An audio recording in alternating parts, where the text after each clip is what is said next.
Sebuah video yang merekam mobil ambulans kesulitan melewati jalan rusak viral di media sosial.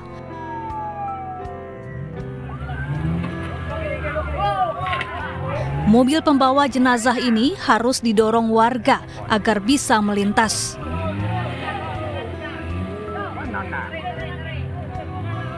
Jalan rusak sepanjang 6 km di Kecamatan Batang, Kabupaten Merangin, Jambi ini sudah terjadi sejak 2021.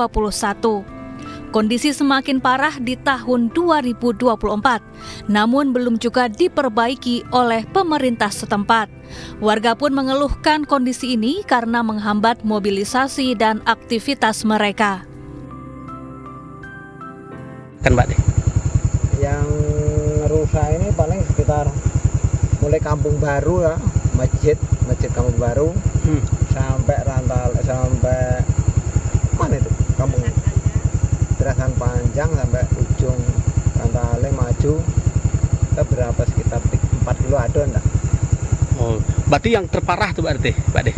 Yang terparah Terasan Panjang Kampung Baru. Oh, itu paling parah Mbak deh. Paling parah.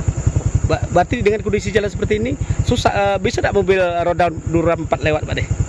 Dura 4 sekarang ini cari ekonomi lah susah. Saat ini ada 3 titik jalan yang rusak parah dan sulit dilalui kendaraan roda 4 maupun roda 2. Situasi ini juga sangat berdampak pada perekonomian warga karena kesulitan mengeluarkan hasil pertanian. Dari Merangin, Jambi, Sarfandi, iNews melaporkan.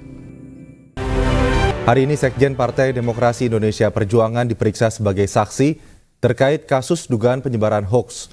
Hasto dilaporkan ke Polda Metro Jaya buntut pernyataannya di salah satu media televisi nasional. Sekjen PDIP hadir didampingi oleh sejumlah kuasa hukum baik dari partai ataupun pribadi.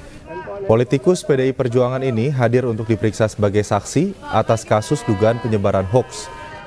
Hasto dilaporkan terkait dengan wawancaranya dalam salah satu media yang mengungkap dugaan kecurangan pemilu 2024. Sebelumnya dalam keterangannya kepada media, Sekjen PDI Perjuangan Hasto Kristianto menuding adanya pihak yang memberi order di balik pemanggilan dirinya di Polda Metro Jaya. Setelah menunaikan undangan yang ditujukan kepada saya atas beberapa pernyataan yang dimuat di media TV nasional, yaitu Liputan 6 SCTV dan Kompas TV, di mana dari pernyataan-pernyataan saya itu kemudian ada yang mengajukan pengajuan ke aparat penegak hukum karena diduga pernyataan saya itu merupakan suatu bentuk penghasutan yang membuat adanya tindak pidana dan juga adanya suatu berita-berita bohong yang diduga kemudian berita bohong itu menciptakan kerusuhan. Padahal sebagai sekjen partai politik, yakni PDI Perjuangan, karena itulah ketika menjalankan tugas memberikan keterangan, bagi saya sebagai kader partai ini adalah suatu ritual ya kehidupan politik seorang kader yang harus berani menegakkan hukum, berani menyuarakan kebenaran. Dan legasi yang dibangun oleh Bung Karno, oleh Bu Megawati Soekarno Putri adalah legasi agar rakyat bisa bersuara, bisa menyampaikan pendapatnya.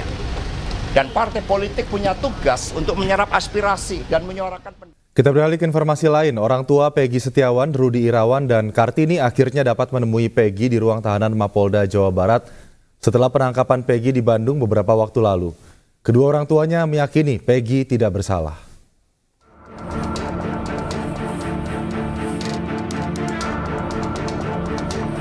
Peggy Setiawan akhirnya dapat bertemu dengan kedua orang tuanya. Ayah Peggy, Rudi Irawan, mengatakan selama di tahanan kondisi Peggy dalam keadaan baik dan rajin beribadah. Rudi dan istrinya masih meyakini jika anaknya tidak terlibat pada kasus pembunuhan Eki dan Vina. Alhamdulillah sehat. Untuk keadaannya mungkin. Pak, apa yang disampaikan Peggy tadi Pak, Bapak? Ada pesan khusus nggak sih Pak? Soal itu aja masih sekolah. Agak keras dikit Pak? Ya mungkin lebih ini ya. Jadi karena semenjak Peggy ditahan, ayahnya ini nggak pernah nengok. Jadi meluapkan rasa rindu ya, rasa rindu seperti tadi disampaikan oleh ayahnya bahwa Peggy dalam keadaan sehat. Harapan kami dari kuasa hukum ayahnya tentu pertama yang terbaik buat Peggy adalah mendapat keadilan ya, supaya rumor atau isu di luar itu tidak berkembang terus ya, sehingga merugikan bagi keluarga terutama Pak Budini. Jadi dengan adanya atensi dari Bapak Presiden ya, alhamdulillah mudah-mudahan kasusnya Peggy Setiawan ini atau PS ini menjadi terang benderang dan kebenaran itu akan didapat. Sementara dalam kunjungan tersebut, Peggy sempat berbicara meminta doa kepada ibunya agar kasus yang menyeretnya ini cepat berakhir. Dari Bandung, Jawa Barat, Mujib Prayitno, iNews melaporkan. Pemirsa, mantan terpidana kasus pembunuhan Vina, Saka Tatal akhirnya memenuhi panggilan penyidik Polda Jawa Barat. Saka memberikan keterangan tambahan atas kasus yang menyedot perhatian publik tersebut. Didampingi para penasihat hukumnya, Saka Tatal mendatangi di Reskrimum Polda Jawa Barat pada Selasa siang. Saka didampingi keluarga serta 3 penasihat hukum. Kedatangan Saka untuk memberikan keterangan tambahan terkait posisi Peggy Setiawan yang kini menjadi tersangka utama pembunuhan Vina dan Eki. Saka dipanggil untuk memberikan keterangan yang dulu pernah disampaikan di pengadilan. Saka ini udah nggak ada urusannya dengan pembunuhan itu karena sudah dihukum 8 tahun. Nah, hari ini Bang Krisna mendampingi sama Bu Titin dan saya sesuai pemanggilan untuk tersangka Peggy.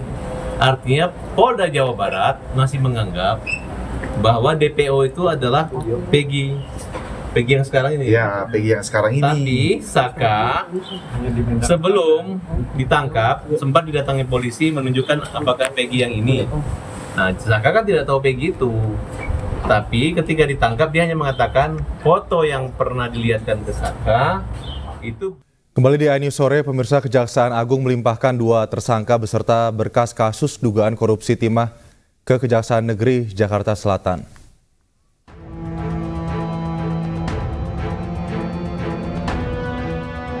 Jamdipsus Kejaksaan Agung RI kembali melimpahkan perkara dugaan korupsi pengelolaan tata niaga komoditas timah ke Kejaksaan Negeri Jakarta Selatan Selasa siang. Ada 2 tersangka yang diserahkan ke penuntut, yaitu Tamron Tamsil dan Ahmad Albani. Pelimpahan tahap 2 ini dilakukan setelah berkas dinyatakan lengkap. Setelah menerima, kedua tersangka dan barang bukti berupa uang tunai seperti uang rupiah senilai 83 miliar rupiah, pecahan uang dolar Singapura hingga dolar Australia. Sementara, tim penuntut umum akan mematangkan susunan surat dakwaan perkara untuk kepentingan pelimpahan ke Pengadilan Tindak Pidana Korupsi.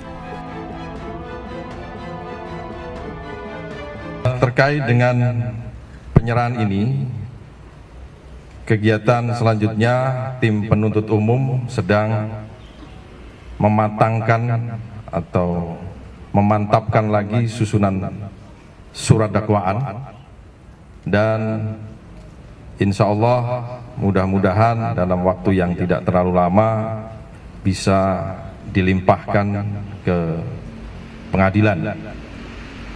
Selanjutnya terhadap tersangka ini akan dilakukan penahanan lanjutan selama 20 hari. Sebelumnya Kejagung menetapkan 22 tersangka dalam kasus dugaan korupsi timah. Sebanyak 20 tersangka lainnya belum dilimpahkan ke Kejari Jakarta Selatan. Dari Jakarta, Stephen Patinama, Leman, iNews melaporkan.